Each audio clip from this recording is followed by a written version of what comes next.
Hello నమస్తే అండి. ఈరోజు టిఫిన్ మాది బొంబాయి రవ్వ ఉప్మా అండి. ఇట్లాగా జారుగా చేసుకుంటాము.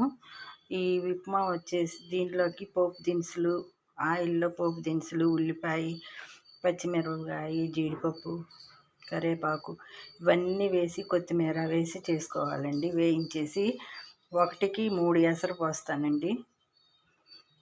1 గ్లాసు రవ్వ అయితే 3 గ్లాసులు ఎసరు.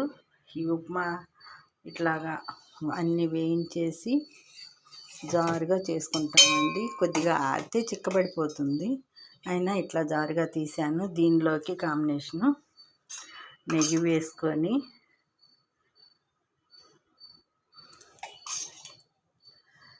వేసుకొని ఇట్లా నల్ల కారము, బీరకాయ టమాటా చట్నీ చేశానండి. ఈ చట్నీ వేసుకొని తింటే సూపర్గా ఉంటుందండి. ఓకే ఫ్రెండ్స్, లైక్ చేయండి, బెల్ బటన్ నొక్కండి.